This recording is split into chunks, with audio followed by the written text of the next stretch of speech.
Ladies and gentlemen, this is Wally Vaughn, and this is a Wally.com presentation in conjunction with the Black Homeschooling Family Support Group. Yes, I'm in my car, coming to you in my car. Why? Because that's the proof that if it's your passion, you can do the work anywhere. That's what I'm talking about. Always have a microphone, always ready to talk. But today, on behalf of the Black Homeschooling Families Group, this group is for African American homeschooling families that are looking for opportunities to support other homeschooling families.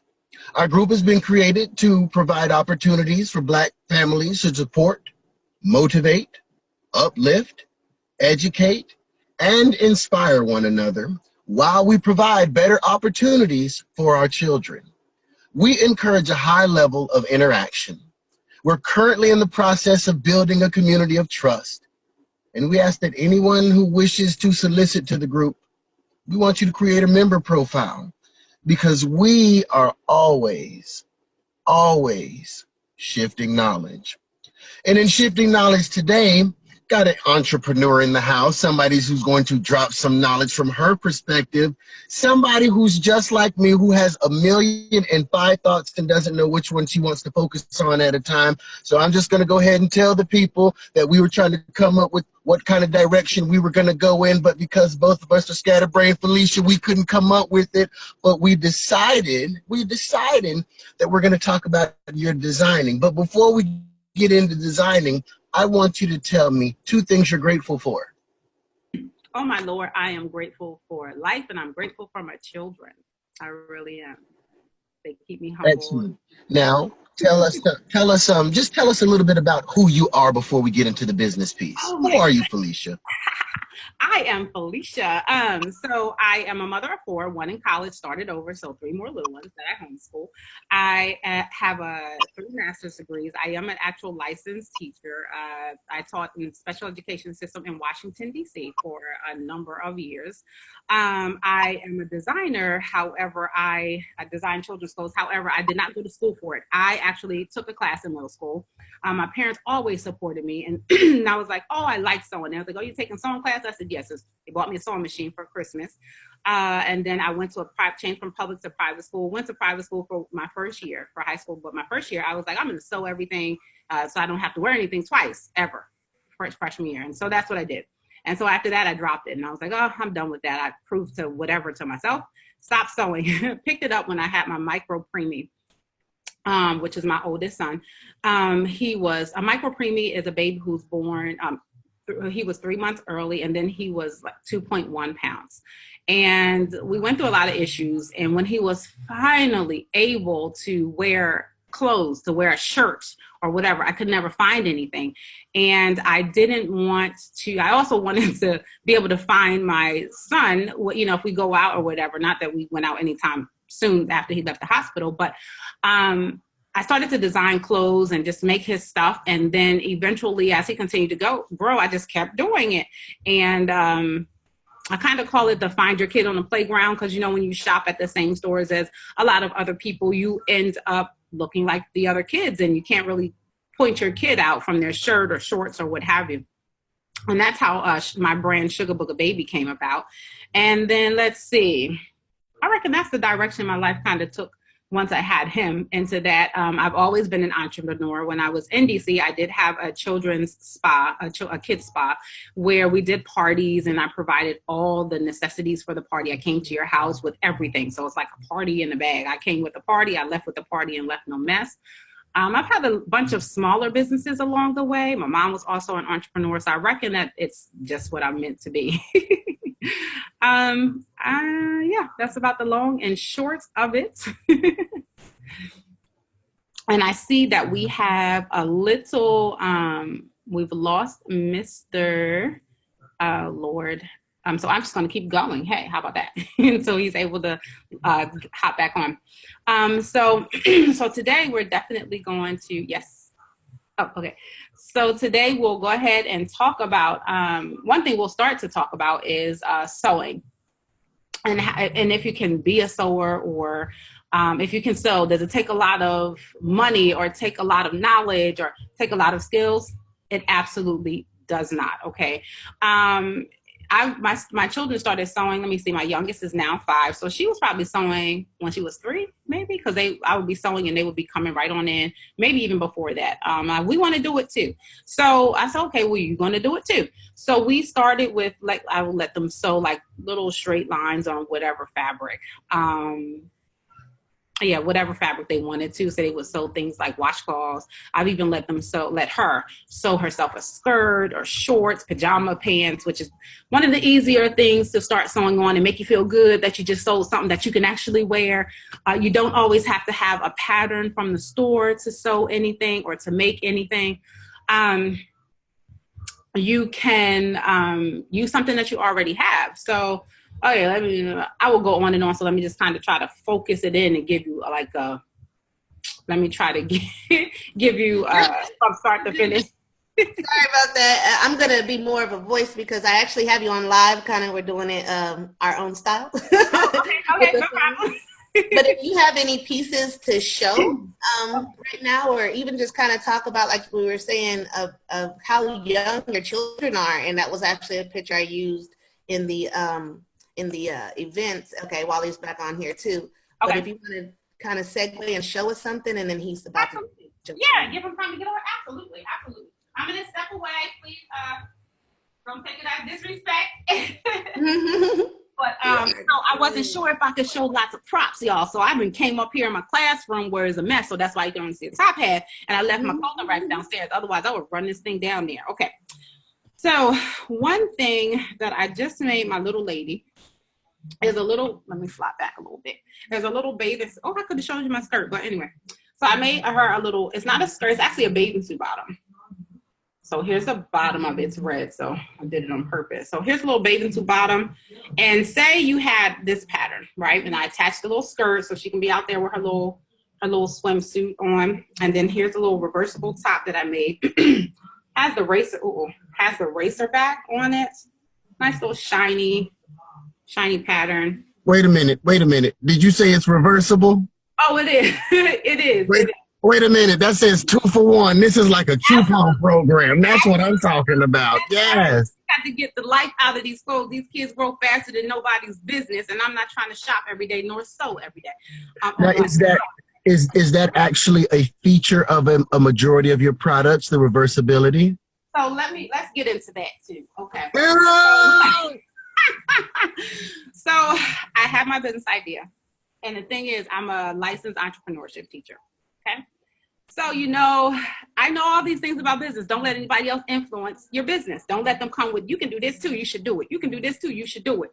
Mm-hmm. I let people, you should do this, so you should do it. And so I did it. And so for a minute, I lost my business plan was here, but everybody over here was like, do this and this and this and this and this and this and this and this and this. And I said, okay. Wanting to be a pleaser, wanting to say, okay, I'm learning the power of no, and I'm using it more often right now.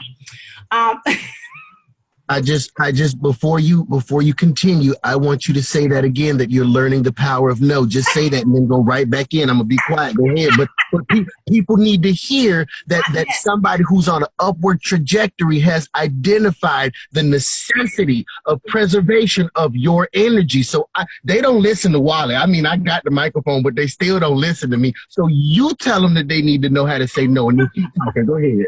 No, in all seriousness, saying no and using your no will make your yes mean so much more. Saying no with a period at the end, oh, now that's really powerful. Not no because I really have to blah, blah, blah. No, don't give them no excuse.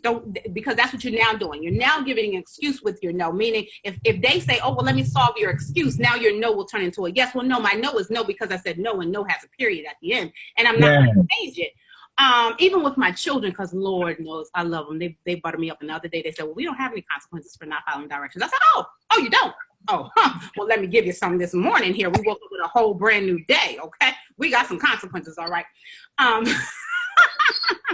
But yeah, your no has to mean no, especially in business, because I had my business plan here. Had all this over here. Do this because you're so talented. You can do this. You can do that. Oh my God, you can do this. You do great with this. Yeah, I can do all those things. But that wasn't my focus. And so I lost focus, lost sight. and I'm coming back. So I let Sugar Booger Baby go dormant for a minute. I do have a boatload of inventory. I even had a brick and mortar store. I closed the store. I said, you know, I can't continue on with an image. Not that it was an image, because I'm perfectly capable of doing all those things, but it wasn't my business plan. And what my business plan is, God said, this is it. When we were coming up with the plan, God and I having this conversation, this is it. So if you try all these other things, maybe I'm going to bring those to you later, but right now, this is what we're supposed to do. So if you can't do what I'm telling you to do, then those things that people are sending to you that, yeah, you're great at, it's not going to be as successful as if you just do what I'm telling you to do. Focus on this one thing for right now, and let's incorporate those things. Let your business go or grow organically. That's the thing. So specifically, what did the voice tell you to do? Oh, okay. So coming up with clothes, and I'm like, my kids grow like wild weeds. My clothing line is a reversible clothing line. That actually is my clothing line. However, all the other things and all the other things kind of distracted me, and I allowed it. And I allowed it for a few years. I still was sewing in the background. Mm-hmm. I want to thank you. Oh God, this is so good. I want to thank you for accepting the responsibility. Oh, that was so good when you just said, I allowed it. You did, because so many people don't understand that's part of their choice. That's part of their power. So go ahead. What did you allow now? I allowed the outside influences who did not have the conversation with God, who did not have the vision that I have. I allowed their visions and thoughts of me and expectations of me to take over what I already knew that I was supposed to do, and to be acceptable, and that will be successful. And so that was kind of hard. I am my biggest and worst critic for sure. However, when I said, you know what, it's not working, because God won't let the thing work if you done stepped out of his will. You're going to face some stuff. I almost said a cuss word right there. I don't hey! So it just, I'm like trouble. Like, why isn't it working? Well, it's not working because this was the vision. All of that was not part of it. And so I let it lie dormant, and I'm just now actually starting to come back or bring it back out again. It never really went away because I was still doing business. Just not to the level and magnitude that I knew that I could be. Because it's like, you keep doing this and I'm showing you where you're going to go. I'm showing you. I'm taking you places. I got to go to Ghana. We'll come back to that. But I got to travel the world and things like that. And it's just, travel, not the whole entire world, but I got to travel. And I'm like, I know where I'm going. I cannot continue to let all these voices over here infiltrate what I know to be what I need to be doing right now. So using that no, put a period at the end and keep it moving. Can you watch my kids? No. And that's it. Not no because. That is so important for preservation of focus. So many people don't understand the necessity of being able to keep those things off your path so that you can continue to walk in the direction that you're trying to go in. Yes. I remember back in, I'm not going to date myself, but I am going to date myself because I don't even think they got home ec anymore. But back when I was going to school, when they had home economics, I remember one time I sold some boxer shorts and I wore them and my mom confiscated them because apparently they were inappropriate. So can anybody, that was my last endeavor. I fixed the button on my vest. Can you see it's a different color? I proved I fixed that one. What you got? Hey, that's what I'm talking about. So aside from my button and my poorly fashioned boxers, for the regular person, like how hard is it to get into sewing? It's actually not hard, and nor is it expensive. You can do things like, I'm going to step away, I'm going to keep talking. You can, get off my foot. All right, you can do things like, okay, everybody got some sheets, because I got some sheets I'm about to refashion, okay? Everybody got some sheets that they don't use no more. They like, oh, I don't like these sheets. Okay, what is it? This is a fitted sheet. You know what we're going to do? We're going to make bags. We're going to probably make some pajamas out the flat sheet. We're going you can find fitted sheets on clearance. Go get you some clearance fitted sheets, okay? Or clearance sheets from the store. Excuse me, don't go country. Okay, here we go. Be yourself. If we got to go to the stove, then we got to go to the stove. Yes, ma'am. Go ahead now. Anything you have laying around, if you have clothes that once were big or or too small, whatever. Use what you got. You do not have to go out and spend a whole bunch of money on fabric. Now, this is where you're going to spend money, okay?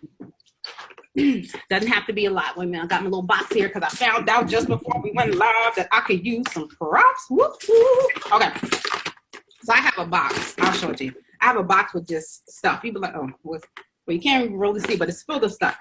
Okay, so you're going to need a pair of scissors, right? A good pair of scissors. Doesn't have to be these because I have a boatload of scissors, okay? Because you need scissors that's just for fabric.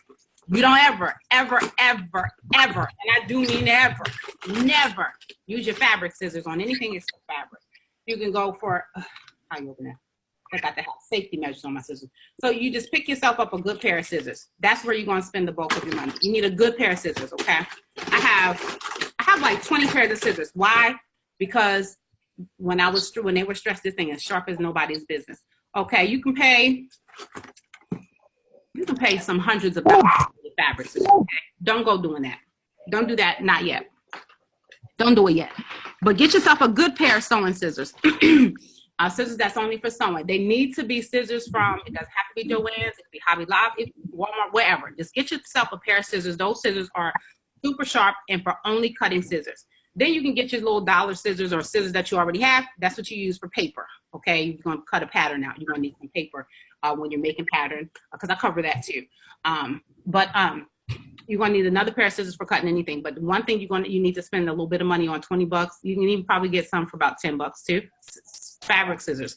And then you need some things. Let me see. What was the question? Because I got excited. We were just talking about how we can get into sewing. So I do the same thing. Like, what was I talking about? Okay. So then you're going to need a ruler. You can use a little ruler from the dollar store to get started. I'm telling you, you don't got to spend a lot of money. Let me see. The most you know what you can do. This is what you can do. If you got about $30, you go down to the store. Walmart has it for $30. I believe the last time I priced it. Where's my mat? Let me grab this mat.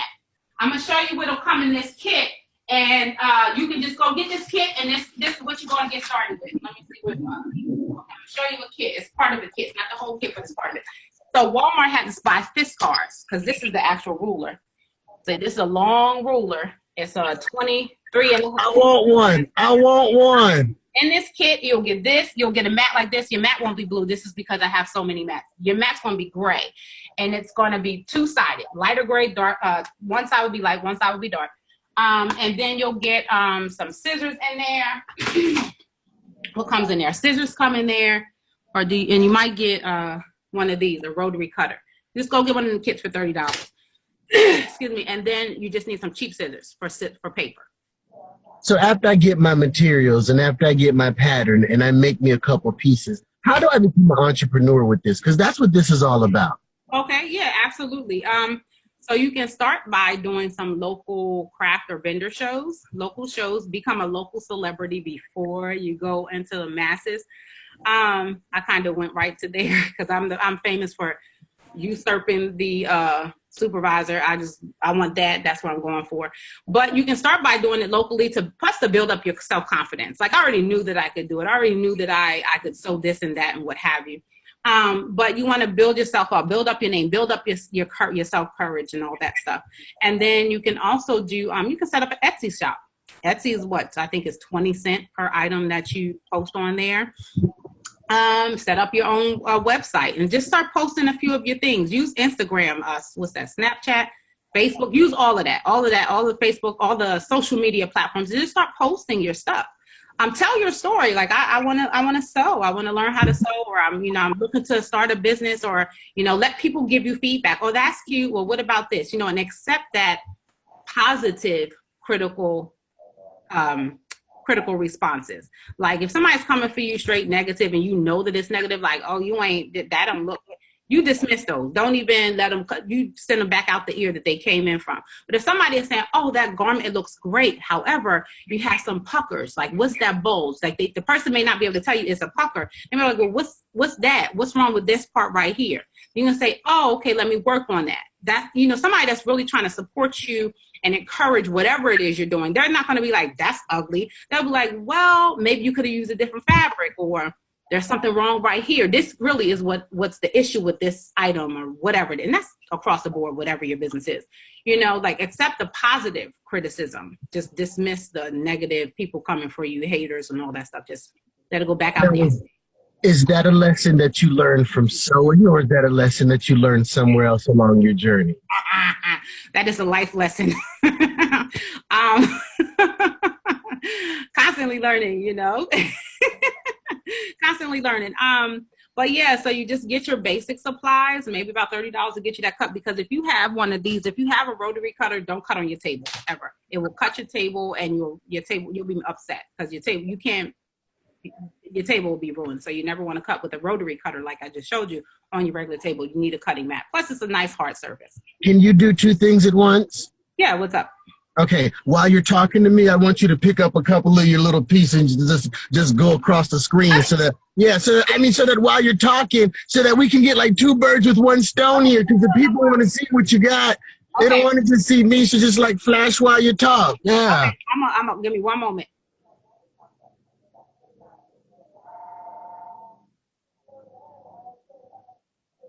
Okay, my children, I had to yell down, muted y'all. So my children's going to bring me some stuff because my clothing racks are downstairs because I came upstairs to do this. Okay. Grateful for the children. Thank you for the children.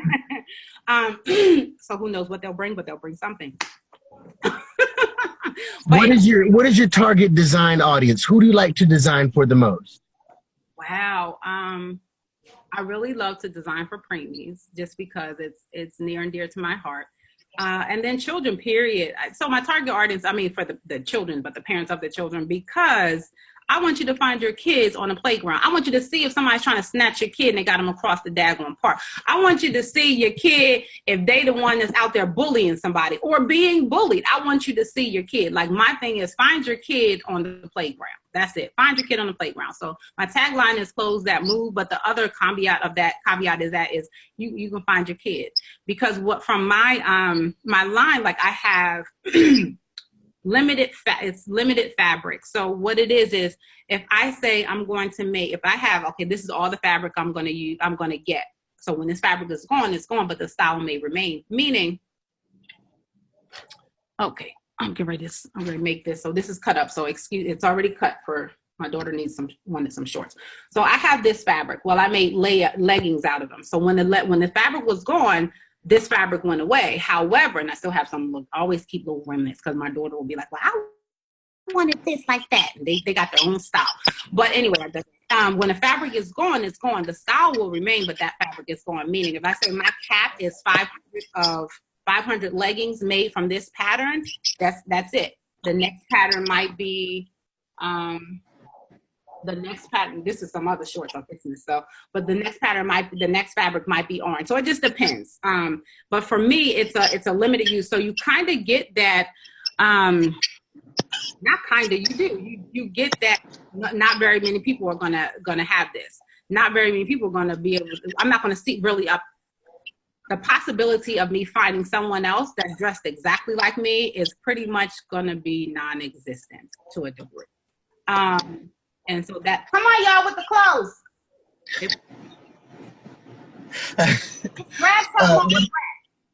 What's your price range? Oh my, okay, so yeah. So I would say my price range for garments, let's see, on a good, when I'm doing like a clearance, like I'm fixing to do now, might be like between roughly $10. Like now I'm having a big $10 sale, then a $20 dress sale will launch soon. Thank you, my handsome. You picked them out? Thanks so much. You and Jabali? Well, I appreciate you. Thank you very much. So some of my price, like this dress here, it was originally $54. So it'll be going on sale. I just have to look and see, because I've already selected the sale prices and stuff. So the prices go up. Now let's see, depending on fabrics too, because fabric can show fabric choice, and fabrics will change the price as well, and then the detail of the garment, etc., will change it. But to be honest, my base price my base regular price is about $12.95, and it ranges up to, I think my most expensive item is probably like $65. Yeah. Nice. Right on. Right on. That's about it. And this is a two-piece little number here.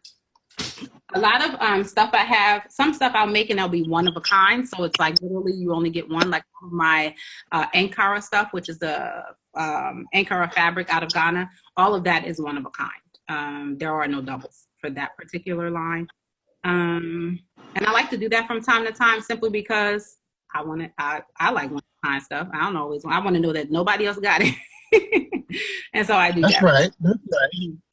Yeah. Mm-hmm. You said, not me. You said you were going to tell us about your trip to Ghana. So let's hear about that. I did. Okay. So I went to Ghana on a last minute whim. I found myself a last minute ticket because I have a friend who is also a designer, and she goes home every year for 5 weeks, sometimes longer or whatever. So she said she was going, and I said, "Why you didn't tell me?" I was upset, and I said, "I'm gonna go." She said, "Well, come on." I said, "All right, let me see if I can find a ticket." Found myself a ticket, and I went. For those of you who have never, the reason why this was a bit, no excusing, no giving excuses, okay? All right, I went to an all-white high school. I went to all-white private high school where I was literally the only brown person until my senior year, or yeah, right around there. So to go to Ghana after that, and then I went to West Virginia University, which, you know, it's a mixture of school, but still the same kind of scenario. Anyway, I go there, I get off the plane, and I'm like, oh, okay, you know, it's all brown people. Okay, yeah, you know, workers, service workers, the norm. You know, I have my American brain. I go through customs and I'm like, this is when it started. My brain started to click. Like, no, for real, this is it. The women were in charge. Everyone there in charge was brown. They looked like me. I get outside, and that's when I pretty much like lost it. Like, not like tears flowing, but the sheer fact of I was like, oh my God, is this what it's like to be surrounded by people who look only like you? You could step outside the airport and you feel the love. You feel like I'm supposed to be here. You feel at home. Literally, you feel at home, and it's like, oh, your shoulders drop. I mean, we're always carrying stuff that we have no idea we're carrying. We don't even realize the stress that we're under. Even if we're like, I'm not stressed, I got my whatever, everything's going great. You still got something carrying on your shoulders. Like, literally, you could like just deflate. And I was standing there like, oh my God, are you serious? I've been missing this, you know. And it was just an amazing it was amazing to experience that. So of course, you know, now we're driving through the streets and stuff, and everything they show you on TV, please take with a grain of salt. Okay. They do not show you the trueness of anywhere. Okay, just anywhere. Because I experienced the same thing when I went to Russia on home. It was just like, I don't see this. But you get there, like, you know, on TV here in America, they show people in the bush. They show people, you know, no shirts and loincloths. And that's not what you see. Yes, you have people still living in the bush all across the continent, because Africa is a continent, not a country. They have people all across the continent of Africa. And yes, there are still some people who still live in their traditional ways. They still carry that along. Yes, that is true. That is not what you see long and far, like going through. That's not what you see. And don't drive down the street and see people in huts. People not picking you up, you know, on the back of a lion. You know, you're in the cars. There are stores and malls, and people are dressed and have on shoes and socks and deodorant and underwear, all that stuff. People are wearing, you know. But it was an experience I would never forget. And if I had my children with me, my smaller children, because my oldest is in college, I would not have boarded the plane to come back. We would have stayed. I would have extended our trip for quite a while. Even, you know, I would have extended our trip and we just would have been there.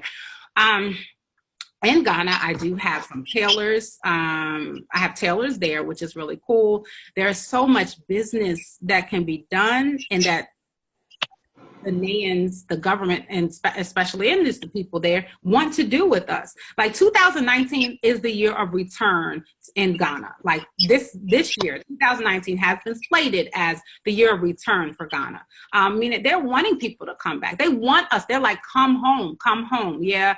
And some people are like, oh, you know, I'm American. They want to strip the African part of the American, but you understand that all civilization started in Africa. So regardless of whether you want to say I'm taking the African part off of my African American status, everybody came from us. Everybody came from a Black woman's seed, a Black woman's womb. So we, you know, I'm not, oh, let me come back. Anyway. But yeah, Ghana was amazing. There's amazing fabric. There's textiles out the wazoo, zippers, like all the necessities you need. Zippers, buttons, nada más. Zippers, buttons, thread, like everything you need, you can find there, literally. They make fabric, they export fabric, they can design your fabric, and you can have your own fabric designed and made there. You can have it shipped. I'm a customs broker, so let me take care of your customs needs when you do that. Or bring something imported. You know, when you're importing things, it's just amazing. And I think that for anybody who wants to visit the continent of Africa, whatever country it may be, you should go. For anybody who wants to do business on the continent of Africa, whichever of the 54 countries that may be, you should do it.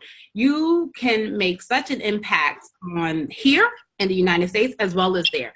Don't look at Africa, in my opinion. I don't want people to look at Africa, the continent of Africa, as a place of, oh, feel sorry for Africans, feel sorry for Africa, the continent. Yes, it's been stripped. Yes, it's been raped. Yes, that people have pillaged it and it continues to do so. However, I don't want to create the narrative that Africa is a woe is me, come help me out, we need handouts. No, what they need is the same support we give other ethnicities with our dollars. They need that same support. What we need is a bridge of connection, a bridge of life, a bridge of unity. You know, we need them and they need us. Bottom line. Amen. Yeah, that's pretty much it. We need them and they need us, and yeah. What has got me right now is my mind is blown, and I'm inspired that by you following your passion of sewing, that took you back to the motherland, and you're able to speak with such conviction about the beauty of from where we have all come. And that started by you following your passion. So I just want to thank you for that. That's deep. Thank you. Right on. Thank you. Give some children some advice. Like, we're in a position where we're the older generation, not by much, but we're the older generation. What should we be telling the children? Oh my God. First off, feed their passion. I'm guilty of this. I'm guilty. I think all of us are guilty in some way, shape, or form of saying, oh, whatever, let's have a plan B. But if you work on plan B, plan A will never work. Bottom line, you know, because you're like, oh, I got a plan B. Let's just go with that because it's easier. Everything that's easy and good for you. Okay, remember that. So you, so for children, I'd be like, if you want to sew, definitely start it. Ask your parents about. You don't have to have a most expensive machine. Let me show you my machine. I'm gonna pick up my computer and turn it around. This is one of my machines. I have this machine. This is not a plug for the company, but I do like it. Okay, I ain't getting no royalties from none of that crap. But I have several of their machines. This is a nice machine because it's lightweight. You can travel with it. And this is actually one of the machines I allow my children to use by themselves. And by themselves, I mean, they can sit here and I'll sit right over there. It has 3 here. You know what? No, I don't know how to, let me see if I can do it like this. Okay, so I'll give you some features on this machine. This machine will probably run you, I don't know. I want to say 300, but I know I paid more for it, but I think they're on sale now. Like the prices dropped because there's a newer version. This is the Fab Passport 2.0. It has I'm not going to talk about that, but it has some features on it that are helpful for guiding fabric. But for here, like this one, it has slow, medium, and fast. You can adjust the speed. So you're a new sewer, you want that thing all the way down because you don't want it to go zooming through and you're like, I done lost it, you know, that kind of stuff. So you want a machine that you can, you know, adjust your speed and all that stuff, especially while you're getting used to it. You just want a good machine. It doesn't have to be expensive. You can go get one from Joann's, I'm sure, for about $100. I think sometimes I see them even for $80. You just get a machine that sews. You need a straight stitch and a zigzag stitch. I can't show you those. Yeah, straight stitch and a zigzag stitch because fabric's the same color, you won't be able to see it. But that's what you need your machine to be able to do. And you need to start. You know, you just get started. You get yourself some thread, and your thread can be You can get a spool like this size. You can get a little tiny spool. You can get, here's a big one. You can get a big old spool like this. Just get something to sew with. And then get started. What you want to do is, you got some old shirts. All kids grow out of their clothes, so you got some old clothes, okay? Pick an old shirt, old pair of pants, old socks. Don't use jeans because you're getting started and you'll get discouraged. Don't use any jean material, not right away. What you want to do is get something like, get like your pillowcase, okay? You drooled them up, you tied the pillowcase on and use that. Sew straight lines, okay? Get a marker. If somebody's been inspired by this, because I've been inspired by this, not just for the aspects of the good sewing and the aspects of the motherland, but you just have a wonderful nature about you, and it did come to me. You need to be putting on workshops, because you've got an infectious and contagious energy, and people need. Start doing this, and we can plug myself. I'll come talk for you. You talk about sewing, I'll come talk for you. But people need to be around the type of energy that you have, so that they can see the person that can bridge what it looks like and what it feels like. Because most times we just hear it, but you're actually a person who has, this is what it feels like when you follow your passion. But how do they get in contact with you? What's the best, most efficient way to reach you? Oh, wow. Okay, so let's go with, I'm going to just give out my company email, and that'll be fine. It's info@sugarboogerbaby.com. I'll type it in the chat, and then maybe Miss Lotta can shoot it out. Definitely. So that's one way. And then I also have a sewing group. It's Sew with Felicia. And that's right here on Facebook. How do I spell my name? Felicia? Yeah, that's how I spell it.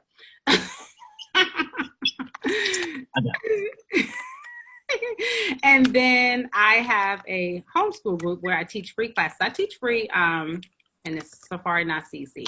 That's the homeschool group. Anyway, so I typed it up. Maybe, hopefully she can share it out. If not, when you see it, just shoot me an email. Even if my name is plugged in here and you shoot me a message on Facebook, that's fine. I may not see it for a couple days until I realize there's some messages hidden. But we'll get around to it. Yeah, we will get around to it. So yeah, those are definitely ways to reach me. Come and join, and definitely don't let the sewing machine or anything intimidate you. If you have a passion, follow it, because when you get older, and you're waking up because you have to go to work, and you're waking up like, I don't really want to go. That means you're doing the wrong thing. All right, when you wake up and you're doing your passion that you love, you wake up and be like, yes, okay. You might be a little tired. But you know what? You don't care that you're a little tired. You might not have gotten any sleep, but guess what? You don't care that you haven't gotten any sleep, because you absolutely love what you're doing. And you got to go with like a child star. They get up like, what we going to get into today, right? Your business, your passion. Like, what we going to get into today? Because I'm about to tear this house up. Like, we about to have a mess. But yeah, definitely you want to love what you're doing. You want to get up and love it. You don't want to get up and be miserable. Every day, or I hate this job, or you pray for a job and then you complain every day you go into the job. Well, you want the wrong job. Okay. You should do something that's going to nurture your inner self. You want to do something that's going to nurture your heart and nurture your health. You don't want to go to work and be stressed out. Then you want medicine and everything else, because you don't cause yourself to have all these other kinds of health issues, which you don't need. Now, sewing is definitely one of the things that some of the studies that they do. Sewing helps to eliminate or diminish dementia. Sewing is a great stress reliever. Sewing is a great pastime. Sewing is something that you can do just to deflate. Sewing is something like, I love it. Like, I absolutely love it. Yeah. And it's just something that, there's a lot of other health benefits of sewing. Like, it helps with your memory and your ability to remember, memorize facts and whatever else. Like, it has a lot of health pros too, so just do something, that you absolutely love. And sewing, I believe, is a life skill. Like, you may not always have money to go shopping for your kids. You may not always have money to go to a tailor to get your dress fixed, or your skirt, your shorts hemmed, or whatever the case may be. You might be petite and be like, look, I buy the pants for $50, then I got to go pay the tailor $20 to fix them so I can wear them. You may not always be able to have that. And even if you do, if you are blessed to never have to have money, financial concerns, you still should be able to pass something down to your children that if ever they get into a bind, they can be like, you know what, I can't do this, I can't do that, but I can sell. You want me to make you some custom stuff? I can do that, so. Felicia, you have a wealth of knowledge and a wealth of inspiration, and we got to start squeezing you a little bit more because you got more to give than what you've been letting on to. I just hope I'm in alignment so you don't have to tell me no. That's all I'm saying, because you know with your period behind it. It is ruthless, it is fierce, and it is concrete, and it is definite. There's so many things for this interview that I want to thank you about, for your persistence, for what you do, and just for participating with the Black Homeschooling Family Support Group interview series. Thank you and bless you. Does the group have any questions?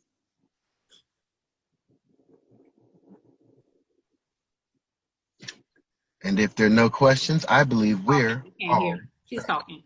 I just can't hear. You saw my mouth, but I got a lag. I'm sorry. Yeah, we're having all these technical difficulties on my end. I'm sorry about that. But I was just saying thank you for your time. And as Wally said, you're a wealth of information, and we just want to be able to connect and support one another. And that's really what the purpose of these interviews are. And so this one was posted in our Family Market Network because we want everyone to have this opportunity to get their message out. And for us to support one another first and foremost, at home and in this homeschool community. So thank you. And we will definitely be sharing and speaking to you more. I'm going to open it back up for any further questions from those in our Zoom group. Okay.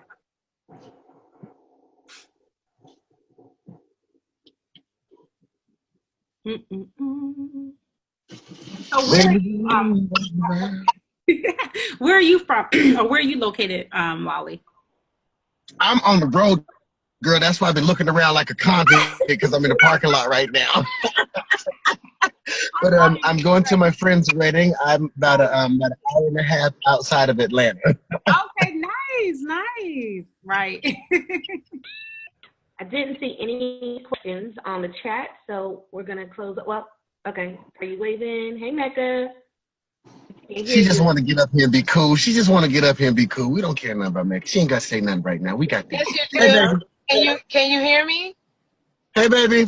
Can you hear me all right? Yep. Yes.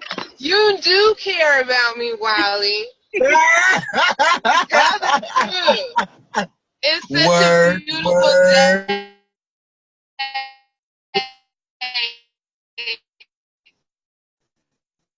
I'm on the road 3 months right now. I gotta let it marinate, right? Things hit me and I'm so amazed, but I gotta sit still with it and let it get into my body. I have a mentor, and she likes to ask me, how does that feel in your body? And that sticks with me, and I told her that really grounds me because it gets me out of my head. And even if I'm excited or anxious or wherever that spectrum is going, if I can feel it in my body, like right now, I'm buzzing. I'm literally a buzz with your excitement, with Wally's excitement, my brother, who else, right? With Lotta, my good God sister Lotta. So I was telling my friend because I just dropped a friend off, so this conversation is able to be shared naturally. It's a conversation that we're all sitting here able to have and able to sit here and watch this beautiful sister showcase your gifts and talents. And gifts and talents are what light me up. Literally. I love to see us being us and loving being us. So I just wanted to give my input and give my support and be cheerleader over here and be saying, hey, that's my sister, y'all. That's my brother, y'all. That's us. And I'm sitting here planning. I'm sitting here, even as I'm driving, I'm keeping it loud and organized. So when I get still, I can let my hands go. Because I have 3 sewing machines in my house, sis. And I'm sitting here thinking about our history of seamstresses, and our history of style, and our history of making out of bare materials the finest thing you've ever seen. I'm thinking of the lady in my church that sold me my first formal gown, you know, for my pageant. I'm thinking about Miss Celia in The Color Purple, who found her freedom through learning how to sew and making her custom pants, right? So I'm thinking about our heritage and our history, and how we can showcase that we are creating Black history every day. Absolutely. By being ourselves, and that's what inspires our children to say, hey, I can be myself too. So I'm on fire. As you can see, I'm going to save some of it so I can do a follow-up live, so I can say, hey guys, when you see this recording, tell Felicia that I said, Mac, you feel me? We love to big you up, so to speak, and say, yes, go support her. Yes, with money. Yes, with actual attendance. Yes, with your participation. So thank you so very, very much from my heart. I can't wait to share this with my children. I have a brand new teenager just turning 14 who is my personal style icon. She's so very stylish. I can't wait to show her. Listen, homeschooling has everything you need, baby. We got everything you need right here in the family. And I like to say it takes a village to raise a village. And we're doing that right here. We're doing that right here and right now. So thank you very much to everybody watching live and on the replay, on the recording. So Wally can say, yep, Mecca was on there running her mouth. I made it, y'all. I'm so glad to see y'all. I'm going to go ahead and go off the camera and let y'all conclude with your business. Thank you. Thank you. Word. Yep.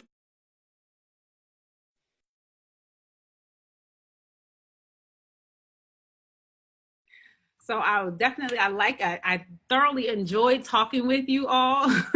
It was definitely great. Love the spirit and energy. Wally, you are awesome and amazing. And I'll definitely have you interviewing me and on and all that greatness. It was awesome. And I appreciate being here. I appreciate you giving me the platform to speak on and taking the time out to even talk. Definitely. Well, thank you everyone for being here. I'll go ahead and close out on behalf of the Black Homeschooling Family Network group. And we'll be posting and sharing this among other groups too, as we're, again, just trying to get the exposure out there in our community. Okay. All right, you guys have a wonderful day, and talk to you again soon. Thank you. Bye.